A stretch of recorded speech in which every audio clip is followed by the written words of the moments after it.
Здравей! Ако си някой, който се чувства на кръстопът, ако си някой, който в момента се бори с хиляди въпроси в главата си, чието отговори не успява да открие, или пък смяташ, че животът ти може да бъде нещо повече от това, което се случва в момента, но просто не виждаш този хоризонт и нямаш идея в каква посока да поемеш, то вероятно това, което ще ти кажа, има смисъл за теб. Аз съм Тюркян Канак и съм автор на кулинарната поредица от книги "Светът на турската кухня", като в същото време се занимавам активно с дигитален маркетинг и бизнес. Днес обаче няма да ти говоря за това. Всъщност искам да ти разкажа за нещо, което ми се случи тази пролет. Съвсем случайно, попаднах на пост на моя близка позната във Фейсбук, в който тя споделяше, че се е възползвала от една услуга, наречена анализ на кода на парите според кармичната нумерология. Не мога да обясня защо, но почувствах истинско желание много бързо да се свържа с дамата, която беше предоставила тази услуга на моята позната. Тогава аз не познавах изобщо Петя Радкова и когато се срещнахме, всъщност ние се видяхме онлайн и тя направи този анализ на кода на парите за мен, аз бях изключително втрещена от точността, която съдържаше този анализ. Ето защо 2 месеца по-късно, когато отново се обадих на Петя, беше нормално да поискам и да я помоля да направи пълен анализ на личността и на живота според кармичната нумерология. Това беше още по-впечатляващо. Прозренията и осъзнаванията, които получих, отговорите на страшно много въпроси, които всъщност съм усещала по някакъв начин интуитивно, но никога не съм могла да бъда сигурна в това, което си мисля.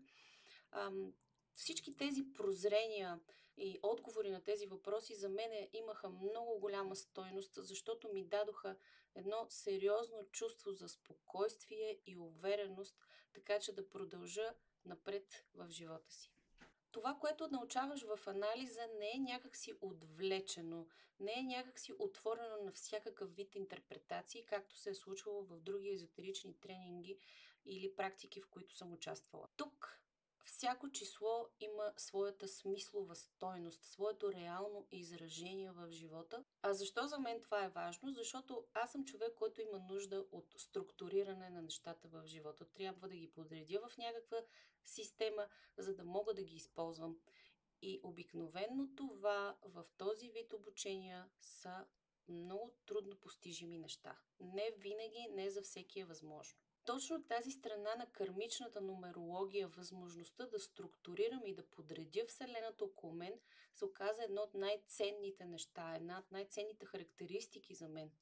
И именно заради това привлича изключително много моето внимание. Това знание толкова истински резонира с мен, че за мен беше естествено продължение да се роди желанието да изуча в най-големи подробности всичко, което е свързано с кармичната нумерология. Затова, когато научих, че Петя и Стоилка създават обучение по кармична нумерология, за мен не стоеше въпроса дали да се запиша или не. Просто беше естествено продължение на всичко, което до този момент бях научила и имах като интеракция с тях. Друг фактор, който е важен в моето решение да се включа в този курс, са самите Петя и Стоилка. Вече няколко пъти имах възможността да се възползвам от техните услуги и да си общувам от близко разстояние с тях и съм изключително впечатлена от тяхното близко лично отношение, от огромното внимание, което проявяват към всеки един човек. Това, което е изключително впечатляващо, е, че при Петя и при Стоилка няма нищо на конвейер. С тях ти си себе си, такъв какъвто си. Ти си приет и разбран, а това е изключително ценно. Ето за това аз им се доверих и ще бъда тяхна ученичка. За мен ще е голямо удоволствие да съм част от следващото издание на курса за кармична нумерология. Ако и ти търсиш отговори и искаш да придобиеш практично знание, което да прилагаш в живота си на ежедневна база, то тогава горещо ти препоръчвам да станеш част от следващото издание на курса за кармична нумерология и да се довериш на Петя и Стоилка. Аз го направих, ще се радвам да се видим там.